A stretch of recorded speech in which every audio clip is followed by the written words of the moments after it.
Hello बच्चों, आज हम रौद्र रस के बारे में पढ़ेंगे।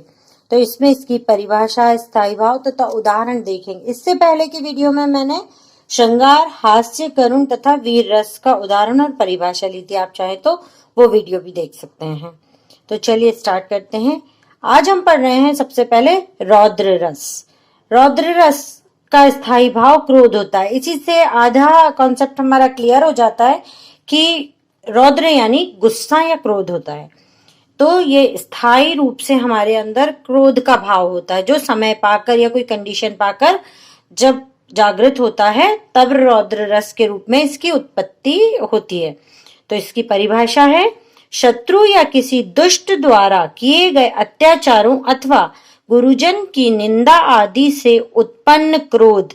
यानी किसी के द्वारा अगर हमारे साथ बुरा व्यवहार किया गया जिससे हमें बहुत तेज गुस्सा आ गया, उसे हम क्रोध कहते हैं।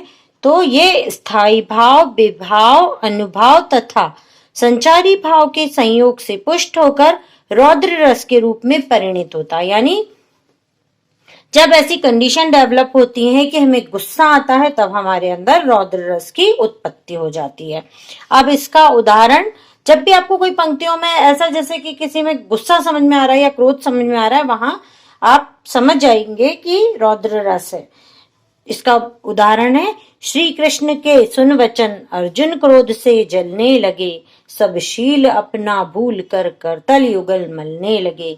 जब अर्जुन युद्ध के लिए कि सामने मेरे ही रक्त संबंधी हैं जिनसे मुझे युद्ध करना है, तो मैं कैसे लड़ूं, कैसे उन्हें मारूं, कैसे उनका वध करूं, तब कृष्ण ने उन्हें उपदेश दिया कि सामने जो खड़ा है वो कोई संबंधी नहीं कहलाता, वो रणभूमि में है तो वो शत्रु कहलाता है, तो आपको उससे युद्ध करना ही होगा। तब बहुत सारा ऐसा उपदेश दिया था जो गीता जी जब हम पढ़ेंगे तब उसमें समझ में आता है। तो ये सब सुन के ऐसी कंडीशन उत्पन्न हुई कि अर्जुन जो है वो बहुत क्रोधित हो गए। तो वहां रौद्र रस, इसीलिए लिखा है, श्री कृष्ण के सुन वचन अर्जुन क्रोध से जलने लगे, सब शील अपना, यानी उनके अंदर जो विनम्रता थी वो सब भूल गए और गुस्से से अपने हाथों को मलने लगे कि युद्ध के लिए वो तैयार हो गए। तो ठीक है, ये हो गया रौद्र रस का उदाहरण। हम अगला रस पढ़ रहे हैं, भयानक रस। इसका स्थायी भाव है भय। भय यानी डर, किसी चीज से डर जाना। वहां हमारे अंदर स्थायी रूप से हमें डरना आता है, लेकिन हम हर समय नहीं डरते। कुछ कंडीशंस ऐसी होती जब हम डर जाते हैं, तब हमारे सामने भयानक रस आपको पहचान में आ जाएगा। तो इसकी परिभाषा है, किसी भयानक वस्तु या व्यक्ति आदि के कारण उत्पन्न भय स्थायी भाव, विभाव, अनुभाव तथा संचारी भाव के संयोग से भयानक रस की उत्पत्ति होती है। यानी जब कोई डरावनी जगह, आप जैसे जंगल में गए, जंगल से पार कर रहे थे साइड से, लेकिन आपकी गाड़ी खराब हो गई।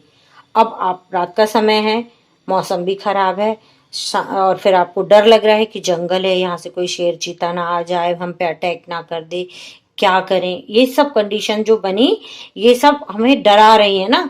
तो जब हमारे अंदर डर जागृत हो रहा है, वहां हम भयानक रस को पहचानने की, यहाँ भयानक रस की उत्पत्ति हुई है। ठीक है, इसका उदाहरण मैं आपको बता रही हूँ। एक और अजगर ही लखी, एक और मृगराय, बिकल बटोही बीच ही पर्यो मूर्छा खाए।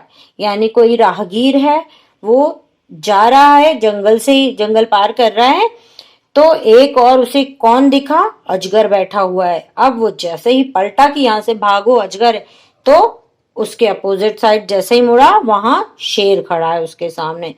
अब क्या करेगा, बिकट बटोही बीच ही, अब वो इतना डर गया कि वो पर्यो मूर्छा खाए, यानी वो बेहोश हो गया और गिर गया। तो ये कंडीशन बनी भयानक रस की। ये भयानक रस का बहुत अच्छा उदाहरण है और छोटा भी है, जल्दी याद भी हो जाएगा। अब हम अगले रस की तरफ चलते हैं। अगला रस है हमारा बीभत्स रस। बीभत्स, इसका स्थायी भाव है जुगुप्सा या घृणा। घृणा यानी घिन, जो हमें कोई गंदी सी कंडीशन है, कहीं गंदा सा कुछ पड़ा है, देख के एकदम से घिन आती है, हम कहते हैं छी कितना गंदा लग रहा है ये। तो इस तरह से जब घृणित वस्तुओं को देख, इसकी डेफिनेशन यानी परिभाषा पढ़ रही हूं मैं, घृणित वस्तुओं को देखने या अनुभव करने से जागृत घृणा स्थायी भाव, विभाव, अनुभाव तथा संचारी भाव के संयोग से बीभत्स रस के रूप में परिणत होता है। यानी किसी गंदी चीज को देख के हमें जब अंदर से घृणा उत्पन्न होती है तब बीभत्स रस की उत्पत्ति होती है। तो चलिए इसका मैं उदाहरण आपको बताती हूँ। एक पशु समझ लीजिए, एक एनिमल पड़ा हुआ है, उसे कुछ जो बर्ड्स हैं या पक्षी हैं ये उसे खा रहे हैं नोच नोच कर। तो उसका देखिए बीभत्स रस का कितना अच्छा उदाहरण दिया है। सिर पर बैठियो काग, यानी जो पशु की बॉडी पड़ी है उसके सिर पर कौआ बैठ के उसको खा रहा है। आंख दो खात निकारत, उसकी आंखें नोच नोच के निकाल के खा रहा है। खींचत जीभ ही सियार, वहीं एक सियार भी है जो अपनी जीभ को खींच खींच के लपक लपक के खा रहा है। और अति ही आनंद उर्धारत, ये सब खाने में उसे बहुत ही आनंद की उत्पत्ति हो रही। अब ये कितना हम पढ़ रहे हैं तो ही हमें घिन आ रही, उस कंडीशन को हम सोच पा रहे हैं। तो जब हम ये उदाहरण पढ़ के समझ पा रहे हैं कि वहां क्या हो रहा था तो हमें घिन की उत्पत्ति हुई ना, घृणा आई, तो वहीं बीभत्स रस है। इसका एक और उदाहरण मैंने लिख रखा है। गिद्ध और चील मंडरा रहे थे, चूहे को तड़पा रहे थे। यानी एक चूहा जमीन में अधमरी कंडीशन में पड़ा हुआ है पृथ्वी पर, और ऊपर से एक गिद्ध और चील वो आ गए और उसके आसपास मंडरा रहे हैं और उसको बार बार अपनी चोंच से मार के जा रहे हैं कि ये पूरा मर जाए तो हम इसे खा सकें। तो ये भी कितना एक भयानक सा दृश्य है। इस तरह से आज हमने 3 ये रस यहाँ पढ़ लिए हैं। अब आपको इससे संबंधित कोई भी प्रश्न आता है तो आप उसको मन में ही समझ लें कि जहाँ गुस्सा वाला सीन दिख रहा है वहां रौद्र रस है, जहां डरावना सीन है वहां भयानक रस है, और जहां घृणा वाला यानी घिन वाला सीन है वहां आपको बीभत्स रस मिलेगा। तो इस तरह से आप इन 3 रस की तैयारी कीजिए।